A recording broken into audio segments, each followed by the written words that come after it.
নির্বাচনী প্রচারণায় কথা বলছেন নাহিদ ইসলাম। আমরা সরাসরি চলে যাচ্ছি সেখানে। চলে যাবে অন্য লুটেরারা, অন্য ঋণ খেলাপিরা সংসদে যাবে, এর জন্য বাংলাদেশের মানুষ জীবন দেয় না।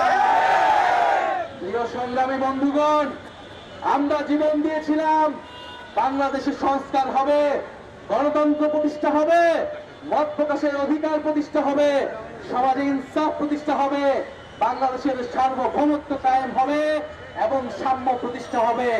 এই আকাঙ্ক্ষা থেকে গণ অভ্যুত্থান হয়েছিল। আমরা সেই আকাঙ্ক্ষাকে ধারণ করে এবারের নির্বাচনে অংশগ্রহণ করছি। এবারের নির্বাচন ক্ষমতা কাঠামো পরিবর্তনের নির্বাচন, দেশ সংস্কারের নির্বাচন। সারা বাংলাদেশের ছাত্র জনতা, শ্রমিক, মহিলা আমাদের পক্ষে যেভাবে রাস্তায় নেমেছে, বাসায় বাসায় গিয়ে প্রচারণা করছে, জনজোয়ারকে ভয় পেয়ে গিয়েছে একটি দল। সেই জনজোয়ারকে ভয় পেয়ে এখন নানান ধরনের বিভ্রান্তিমূলক কথাবার্তা ছড়ানো হচ্ছে, নানান নেতিবাচক কথা বলা হচ্ছে, ভয়ের পরিবেশ তৈরি করা হচ্ছে, আতঙ্ক তৈরি করা হচ্ছে।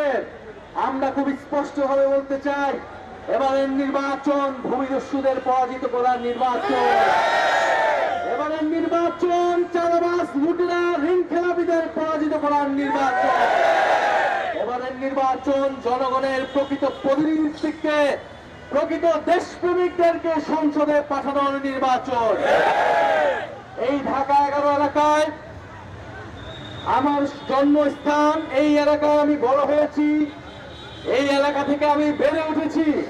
এই ঢাকা 11, এই বাড্ডা, মহতলা, রামপুরা ঢাকার এত কাছে হওয়া সত্ত্বেও ঢাকার সকল নাগরিক সুযোগ সুবিধা এই এলাকায় আসে নাই।